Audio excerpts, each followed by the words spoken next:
Hola, ¿qué tal? Muy buenos días, bienvenidos a alcalorpolitico.tv. Un saludo, por supuesto, a todos nuestros lectores de Al Calor Político y a nuestros seguidores en nuestra página de alcalorpolitico.tv. El día de hoy vamos a tener un invitado especial. Se encuentra con nosotros el vocero de la Arquidiócesis de Jalapa, el padre José Manuel Suazo Reyes. Buenos días y bienvenido, padre. Muy buenos días, Ariana. La saludo a usted y a todo su auditorio que amablemente nos siguen en esta entrevista. Muchísimas gracias. Invito a todos nuestros lectores y seguidores a que nos envíen sus preguntas a través de nuestras redes sociales. Aquí le vamos a estar dando lectura en caso de que usted quisiera hacerle una pregunta directa al padre. Nosotros le vamos a hacer llegar, por supuesto, de forma directa. El día de hoy, padre, pues el tema es muy importante. La iglesia pues ha convocado a una marcha que se va a llevar a cabo, pero antes de tocar ese tema me gustaría que se hiciera una explicación breve sobre la iniciativa que también está impulsando la iglesia, que es de protección a la vida desde el momento de su concepción. Es correcto. Esta iniciativa tiene ya varios años que se viene pues manejando o incluso proponiendo. Oficialmente la iniciativa se presentó el 15 de enero del 2015 en el Congreso del Estado. El año pasado. El año pasado. Y estuvo respaldada por 28.413 firmas de ciudadanos. Lo novedoso de esto, además de que del tema que trataba, que era un tema propositivo, que es el tema de la vida, defender la vida desde el momento de la concepción hasta su desenlace natural. La otra cosa importante es que fue presentada por ciudadanos, o sea, eso era una cosa novedosa en el estado de Veracruz.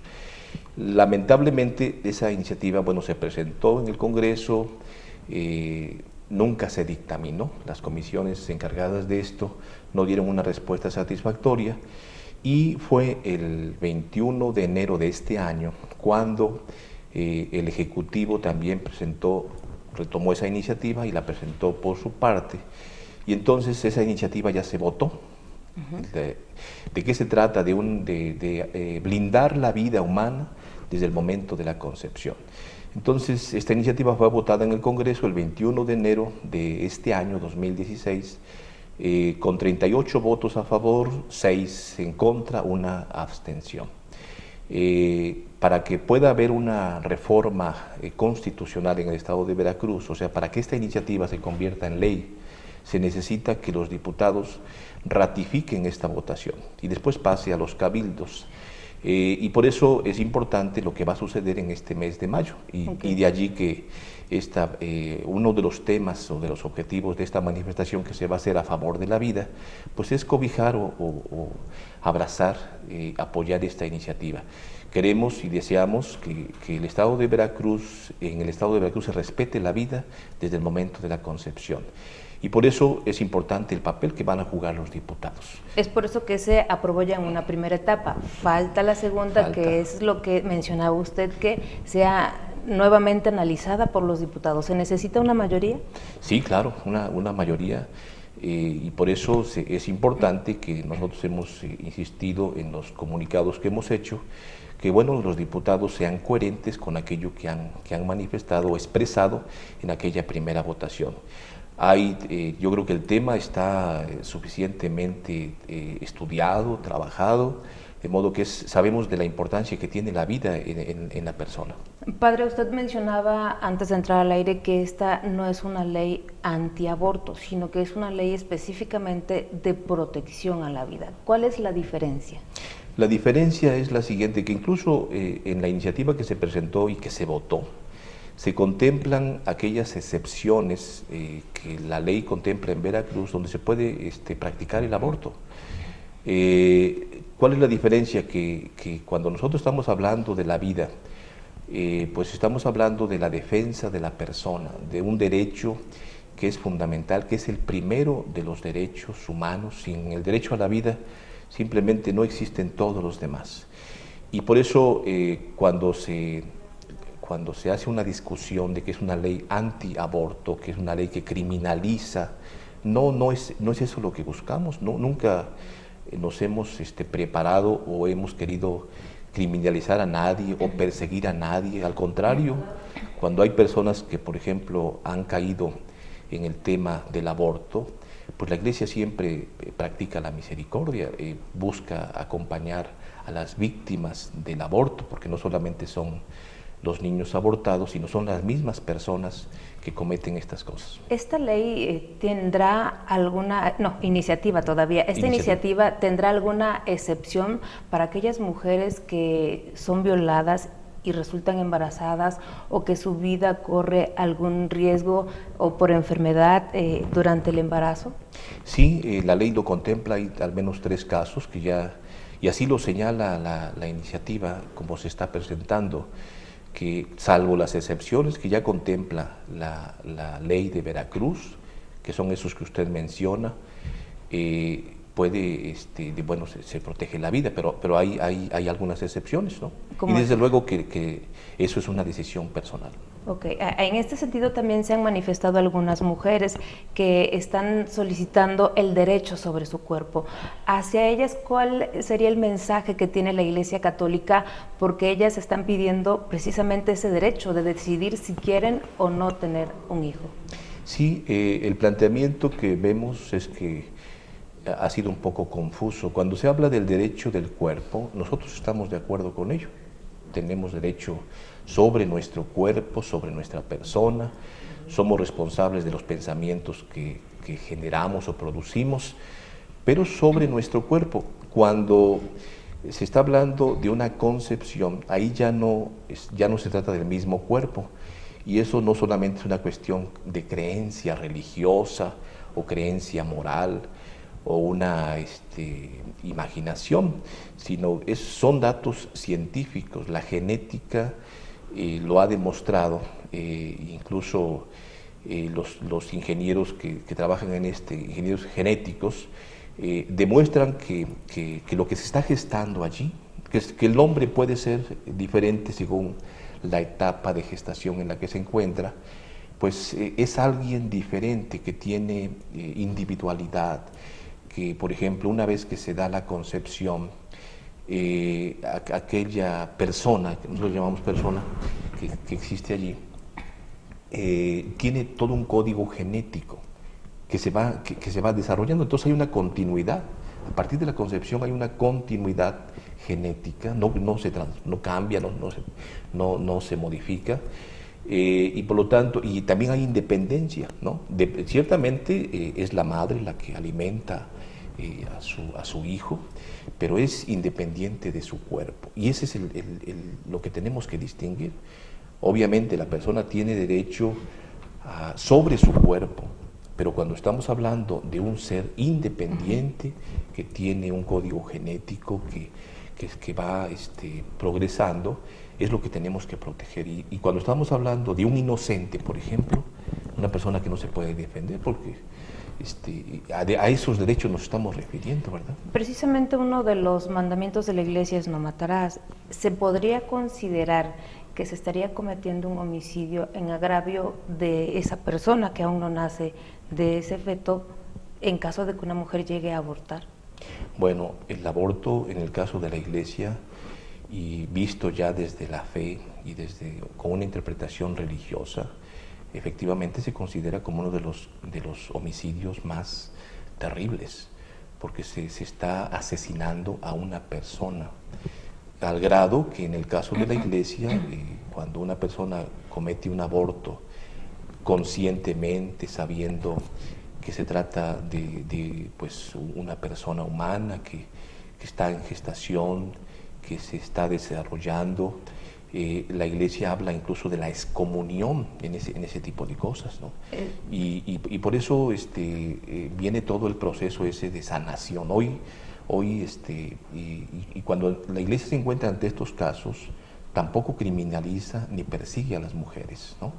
Cuando llega una mujer, por ejemplo, con esta situación, porque el síndrome posaborto es terrible, hay muchas personas que sufren, entran en situaciones de crisis, de que no pueden descansar, porque el recuerdo, la memoria, el tomar conciencia de lo que han hecho, obviamente es una cosa grave. Y ante eso, obviamente estamos ante un homicidio. ¿Las mujeres que han abortado, padre, para la Iglesia van a ser excomulgadas? Bueno, el aborto, cuando se comete conscientemente, o sea, cuando una persona sabe lo que está haciendo, cuando sabe que incluso el aborto, cuando se produce así, y no solamente la persona que aborta, sino los que contribuyen al aborto, lo cometen, pues caen por la expresión es por el mismo hecho, caen en la excomunión, ¿sí? No es que la iglesia ande poniéndoles una tarjeta y usted está excomulgada, ¿no? Eso lo sabe la persona cuando está evangelizada o es consciente. ¿Y qué sucede? Bueno, pues como todos, cuando cometemos un pecado, cuando cometemos una falta, perdemos la paz, perdemos la comunión con Dios. Y entonces una persona, cuando es consciente de esto, cuando es creyente y practica su fe, entonces pues acude al sacerdote, presenta su caso, viene la confesión, y hoy que estamos viviendo incluso en el año de la misericordia, el Santo Padre ha dado la facultad a todos los sacerdotes de perdonar este pecado. El aborto siempre se ha perdonado, o sea, la Iglesia ha sido misericordiosa con todos los que somos pecadores, que nos arrepentimos y buscamos la reconciliación. Okay, padre, no sé si nos podría especificar un poquito más lo que es la protección de la vida en varios órdenes. Ahorita mencionaba el momento de la concepción, sí, pero ¿hay otras formas de protección a la vida? Claro, sí, sí. Nosotros ahora que estamos haciendo esta manifestación y la estamos organizando, hablamos de que Veracruz en marcha por la vida. Y significa que queremos iniciar un proceso, una marcha, por eso el término que quiere simbolizar todo esto, hace referencia a un movimiento que debemos crear de concientización y en este caso también institucional, y ojalá podamos incidir en las leyes que busquen el bien común, de proteger a la persona. Porque, por ejemplo, la violencia, ¿no? Es una expresión de la cultura de la muerte, es una expresión que va en contra de la vida. Cuando nosotros decimos sí a la vida, queremos decir que sí amamos la vida y la respetamos, en este caso, en los niños concebidos, pero también en los niños que tienen un hogar, ¿no? Y que deben crecer sanamente, deben crecer en un ambiente familiar y con las figuras de padre y madre. Que decir sí a la vida, por ejemplo, significa decir sí a mejores condiciones de educación, para que una persona pueda desarrollar sus habilidades, sus capacidades, pueda generar proyectos de vida que le ayuden a crecer. Luego el tema también, por ejemplo, de la salud. O sea, si una persona se enferma, tener el derecho y las condiciones para proteger su vida, para cuidarse, para ser atendido con dignidad, etc. Y luego también el caso de los jóvenes, ¿no? Decirle sí a la vida significa generar condiciones, por ejemplo, para que los jóvenes puedan desarrollar proyectos, ¿no? Jóvenes que cuando aspiran, por ejemplo, a prepararse y quieren ir a la universidad, pero no encuentran espacio, no encuentran un lugar en la universidad, pues eso es violencia, se crea violencia. Para ellos se fractura un proyecto personal. Entonces, por eso el concepto de sí a la vida es muy amplio, no solamente se reduce al tema de la concepción. En ese sentido, ¿no contempla protección a la vida, por ejemplo, de las personas que lamentablemente son secuestradas y asesinadas? Por supuesto. ¿Ahí de qué forma se está trabajando? Por ejemplo, este tema de sí a la vida, o sea, nos preocupan, por ejemplo, los desaparecidos, ¿sí? Y las condiciones que vive un familiar que no encuentra a su esposo o a su esposa o a su hijo o a un hermano. Esta persona no está viviendo en condiciones digamos, favorables, no tiene paz, no tiene tranquilidad, no tiene certeza, no tiene futuro esta persona, porque vive en esta continua presión. Entonces, por ejemplo, el caso de los asesinatos, de los secuestros, también todo eso es expresión de la violencia y de la cultura de la muerte, que está destruyendo los hogares, está sembrando luto, muerte. Eso es el lenguaje de la cultura de la muerte. Entonces, decir sí a la vida significa que es pedirle al Estado, por ejemplo, que que proteja a las personas, que el Estado ofrezca mejores condiciones de educación, ofrezca mejores condiciones de salud, de vivienda, etcétera. Todo esto es por eso una cultura de la vida, no es solamente una cosa que se hace exclusiva con los niños que apenas van a nacer. Padre, ¿la Iglesia Católica tiene acciones concretas para proteger a sectores específicos como niños abandonados, ancianos, madres solteras, en este sentido? Sí, hay varias iniciativas y varios grupos que incluso están participando o van a participar en esta manifestación. Por eso hablamos de las coaliciones del Estado de Veracruz a favor de la vida. Tenemos casas hogar, por ejemplo, para recibir a madres o a mujeres embarazadas que lamentablemente por su embarazo son rechazadas o en su familia, ¿no?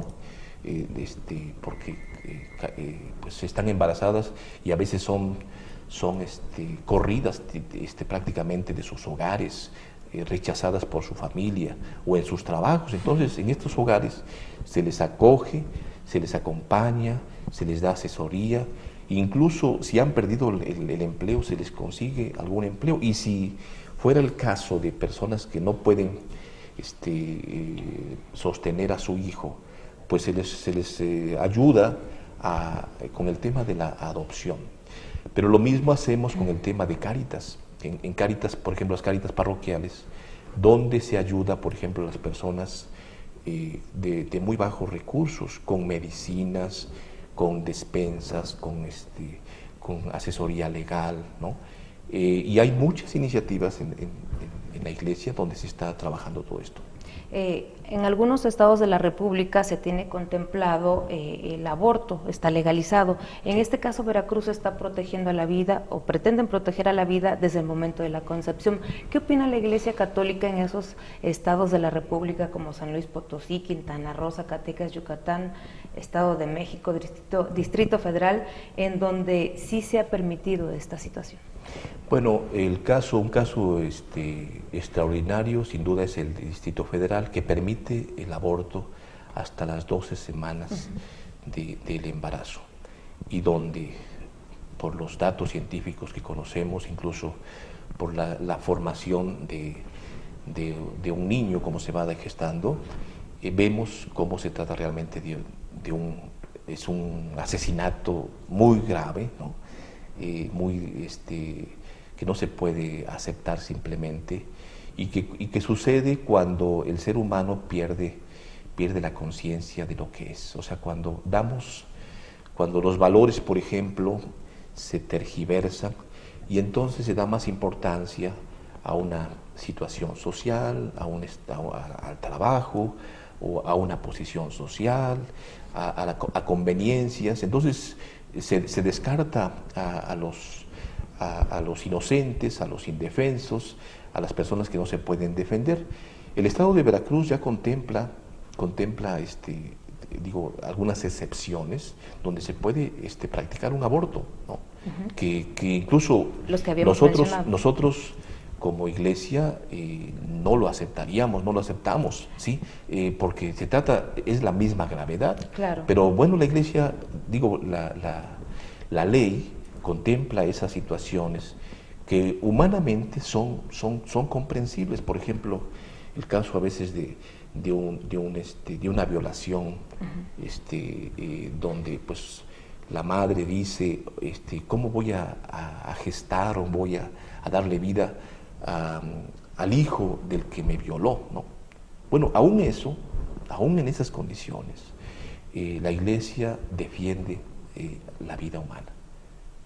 Lo entendemos que humanamente es difícil, pero es la vida humana. ¿Ustedes qué piden? ¿Que lo tengan y lo den a adopción? Incluso damos opciones, ¿verdad? Que las personas, por ejemplo, y a esos se dedican varias instituciones religiosas o católicas, por ejemplo, que son pro vida, donde se les da asesoría a estas madres que han concebido un hijo, ¿verdad? Y se les dice, mira, su hijo tiene una dignidad, es una persona, tiene derecho a vivir. Si usted no lo quiere, no lo desea tener con usted, le podemos ayudar para que lo den en adopción, pero permítale vivir. Incluso se les hace conciencia sobre todo lo que significa el aborto, cómo se practica, los efectos que va a tener después en su persona. Se trata de hacer conciencia, no se le obliga a nadie. Hay algunos estados como por ejemplo Yucatán, en donde por razones socioeconómicas se le permite a la mujer el abortar, o sea, no lo puedo mantener, lo voy a abortar. ¿Esto no se permitiría la Iglesia aquí en la entidad? El caso sigue siendo grave, ¿no? Sigue siendo grave. O sea, es el fin allí no se puede justificar por razones económicas, sociales, de conveniencia. El mal sigue siendo mal, aunque lo disfracemos y por ejemplo, hoy se habla del producto de la concepción para no hablar de una persona, o se habla de interrupción del embarazo para no tocar, o sea, se utilizan conceptos diferentes para cambiar la gravedad de las situaciones, pero sigue siendo un mal que no podemos simplemente aceptar tan fácilmente, ¿no? Claro. Padre, usted mencionaba que existe Cáritas en varias parroquias, además de la que conocemos aquí en Jalapa. ¿En dónde más tiene presencia esta casa?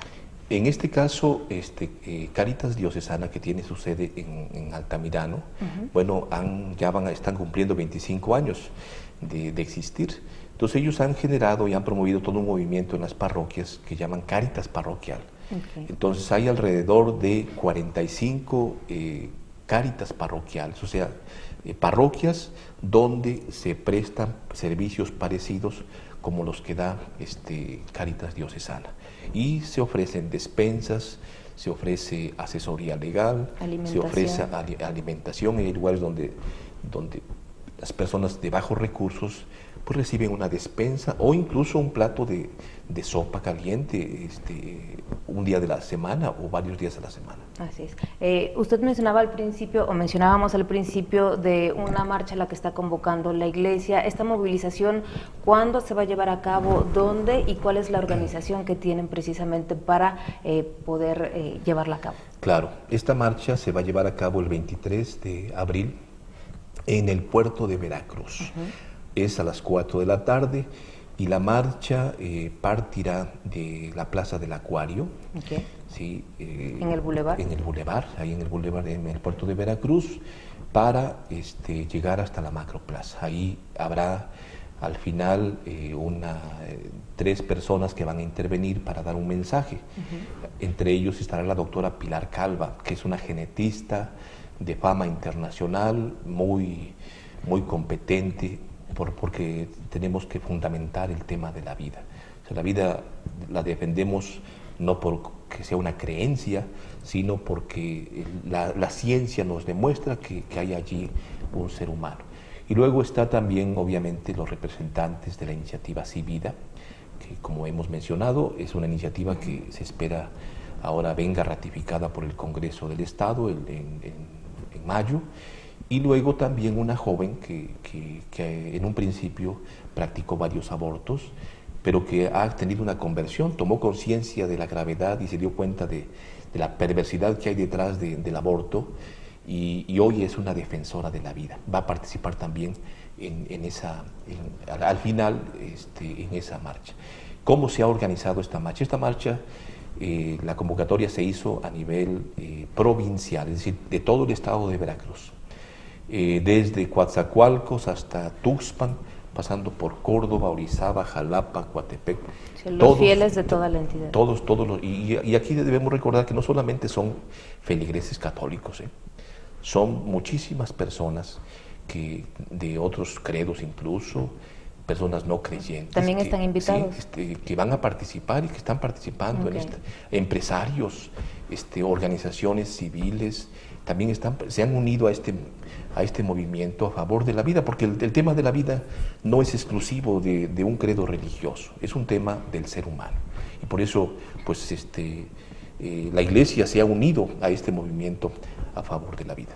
Ok, Padre, ¿la Iglesia Católica tiene algún programa o acción específica para evitar embarazos no deseados y así evitar que las mujeres caigan en este tipo de situaciones como lo es el aborto? Sí, la Iglesia atiende estas cosas a través de la pastoral familiar, donde se hace conciencia del el cuidado del cuerpo, de la dignidad que tiene el cuerpo, de el sentido cristiano que tiene la sexualidad humana, ¿no? Y entonces se trata de hacer conciencia o concientización a través de la pastoral familiar y luego a través de muchos movimientos y grupos parroquiales o diocesanos donde se tocan todos estos temas de concientización, ¿sí? Se trata de hacer conciencia sobre el valor de la sexualidad, sobre el sentido de la sexualidad, de cómo vivirla y obviamente del impacto que tiene cuando suceden estas cosas. Es una cosa que no se desea, ¿verdad? Para que una joven, pues que está a una edad así pues a una edad muy temprana, pues tiene un proyecto por delante, no debería caer en esta situación y sin embargo las cosas están ahí, los datos están allí, hay embarazos de adolescentes y han aumentado lamentablemente. Y entonces es un problema que hay que atender, o sea, sabemos que se trata de educar y invertirle a la educación no es fácil ni es barato. Claro. Es una cosa muy costosa, pero lo estamos haciendo con los recursos que tenemos. Okay, padre, en esta temporada de campaña que se está viviendo en la entidad veracruzana, ¿algunos candidatos o algún candidato en específico se ha acercado a la iglesia para manifestar su apoyo en este tema de protección a la vida? Hasta este momento no. Ninguno. Ninguno se ha declarado y nos preocupa porque la vida, como la seguridad, como el empleo, como la educación, es un tema fundamental. No solamente de los veracruzanos, sino del ser humano. Creo que si se trata de un tema tan fundamental que no se quiera abordar o no se haya abordado, probablemente por conveniencias políticas, cuando conocemos muchas veces un candidato, no habla de algunos temas, porque a lo mejor se va a enfrentar claro. a personas que no comparten esa misma forma de pensar, pero bueno, me parece que cualquier persona tiene que ser coherente consigo misma, ¿no? Establecer qué piensa sobre este tema. ¿Y en ese sentido ustedes harían el llamado para que se manifiesten en este tema? Bueno, muchos de los candidatos, en el caso nuestro, que sabemos que son católicos, y ahora sí, como que dentro del templo, o cuando hacen su oración o se acercan a uno de forma privada o particular, pues se confiesan católicos y van a misa y tienen prácticas religiosas. Bueno, pues hay que ser coherente, ¿no? Por ejemplo, es muy sencillo decir, bueno, si yo soy católico, soy coherente con mi fe o soy una persona creyente, pues la vida, dice la Escritura, no matar de entrada. Entonces, si un candidato es creyente, tendría que declararse al costo de lo que sea, pero a veces el partido o a veces los grupos políticos buscan cuidar estas cosas por estrategia política. Pero bueno, el llamado es ese. Okay, muchísimas gracias, padre, por haber compartido con nosotros este tema y por supuesto el pensar de la Iglesia Católica, y la invitación está abierta, como lo dijo el padre, para el 23 de abril a las 4 de la tarde en el Boulevard de Veracruz, del puerto de Veracruz, a la altura del Acuario, para ir caminando hacia la Macroplaza del Malecón. Muchísimas gracias nuevamente, padre. Claro que sí, muchas gracias, Ariana, y agradezco a su auditorio que amación a favor de la vida. Todos creo que es un bien que le vamos a hacer a la sociedad, un bien común. Muchísimas gracias. Le agradezco a nuestros lectores del Calor Político, por supuesto a nuestros seguidores de alcalorpolitico.tv, y nos estaremos viendo en una próxima emisión. Soy Ariadna Lezama.